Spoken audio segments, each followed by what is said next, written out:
Assalomu alaykum hurmatli do'stlar, hurmatli kanalimiz obunachilari va albatta kanalimizga tashrif buyurgan hurmatli mehmonlar. Do'stlar, bugun sizlarga mana bunday suv isitgichlarda xalq tilida ariston deyiladi. Mana shu suv isitgichlarda qanday tozalanadi va bunga oid bo'lgan ko'rsatmalar bilan o'rtoqlashamiz. Xo'p, bu isitgichimiz Royal suv isitgich 80 litr. Hop, bir do'stimizga keldik, sababiki bu yerda issiq suv odat chiqmay qolayotgan ekan. Hop, ma'lumotlarga qaraganda odatga ko'ra mana shu suv isitgichlarda 1 yilda bir marta tozalanar ekan. Olinganiga 3 yil bo'lganiga qaramasdan haligacha tozalanmagan ekan. Shu jarayonni sizlarga hozir ko'rsatib o'tamiz va muammo nimada ekanligini Xudo xolasa video oxirida ko'rsatib boramiz. Videodan uzoqlashmang va albatta kuzatib boring. Oxirida muammoni birgalikda bartaraf qilamiz degan umiddamiz. Demak, yangi bo'lsangiz obuna bo'lishingizni va ko'proq mana bunday layklar bilan qo'llab-quvvatlaysizlar degan umiddamiz. Demak, video rolikni boshladik. O'rtoqlar, mana aytib o'tganimizdek, Royal suv isitgich 80 litr dedik. Tokdan uzib qo'ydik, sababiki hozir buni mana bu yerdan suvlarni bo'shatiladi. Davleniyasini ko'rsatib o'taman. Mana 60 gradusdan o'tgan. Hop, buni bo'shatishda hozir endi suvni to'kamiz. Mana bunday usulda. Hop.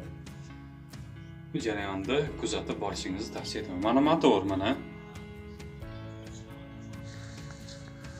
Tak, suvni bekitib olamiz motorimizdan. Motorimizni bekitdik.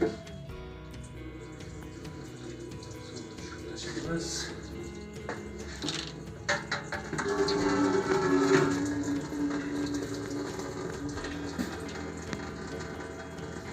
İçidagi bor suv tushib ketadi. Bor suv emas, o'sha davleniyada turgan suv tushib ketadi. Mana endi kulchini bo'shatib, oqsa suv to'kib bo'shatib olamiz.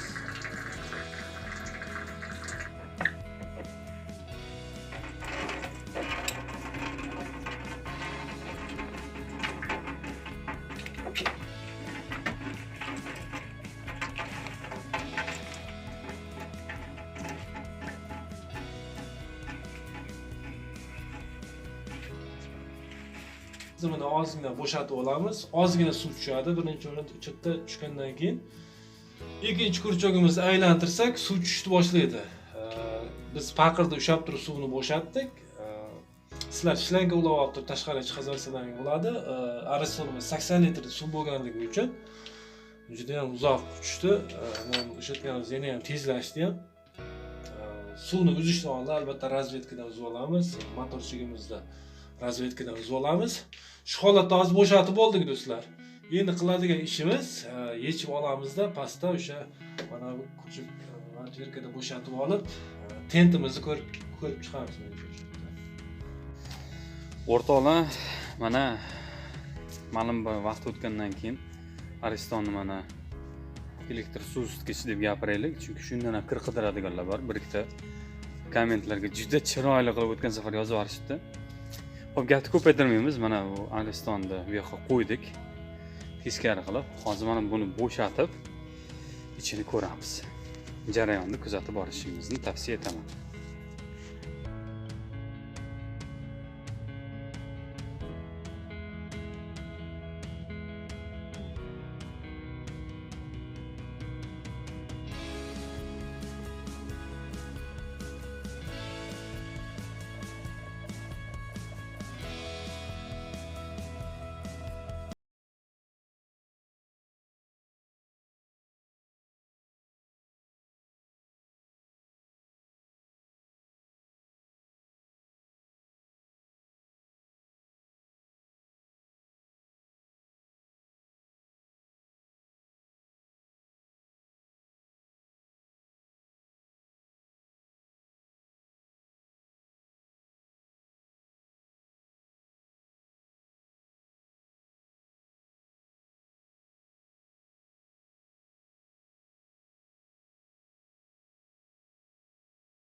Do'stlar, mana tenimizni bo'shatib oldik. Juda ham qiynalib bo'shatib oldik. Sababi mana bu yerda ko'rib turganingizdek, yangiliklar juda ham ixcham bo'lar ekan. Mana bu holatda ixcham bo'lar ekan. Bemalol kirib chiqish oson bo'lar ekan. Bu nagar to'lib ketganligi sababli mana tenlarimiz kengayib, mana bu teshikka sig'maydigan darajada bo'lib ketgan ekan. Hozir syomka jarayoniga chiqarish ilojisi bo'lmadi.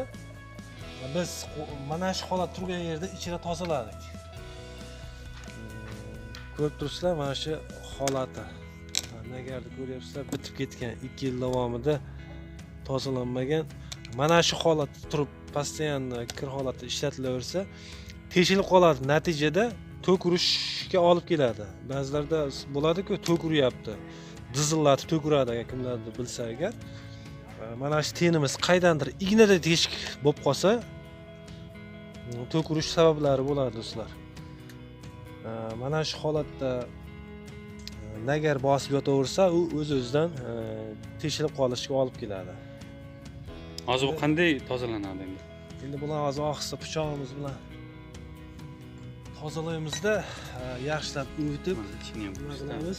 Hozir ichidagi nagarlarni ko'rsatamiz. Ichida ham to'la nagar turibdi hozir. Pastga tozalaganimizga ichga yeri pastga to'kildi-da. Mana sekin-asta tozalaymiz-da, yaxshi pichog'imizni tozalab buni qo'yamiz, shikast etmasdan. O'zi asli yangi ten bossa ham bo'ladi, lekin tozalab ishlatib ko'rsak ham bo'ladi.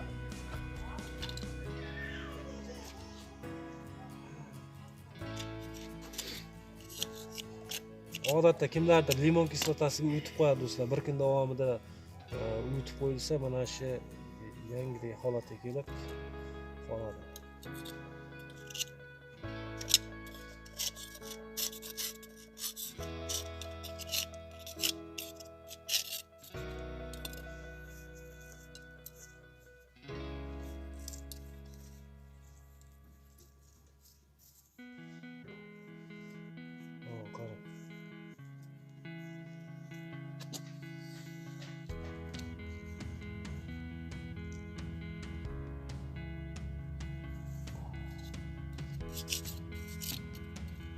Orasiga bitib to'lib kengaytirib o'rganda buni.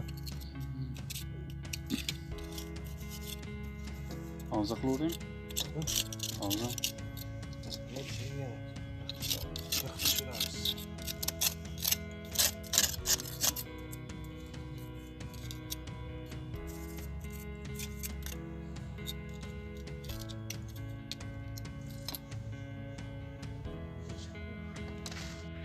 Mana do'stlar, asta-asta tozalab, ichidagi tushgan nagarlarni ko'ringlar, qatlam bo'lib shu darajada bitib ketgan.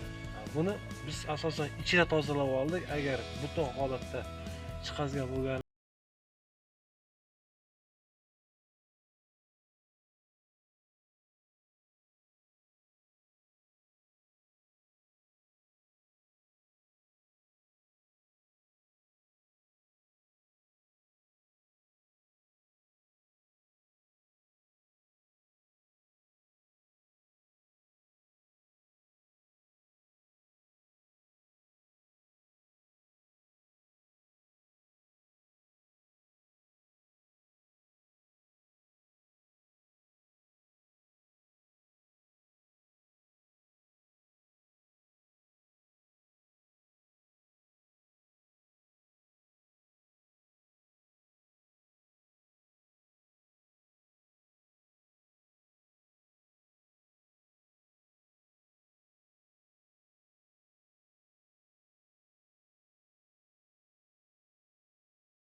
Baxtimizga mana anaqamiz tentamiz teshilmadi.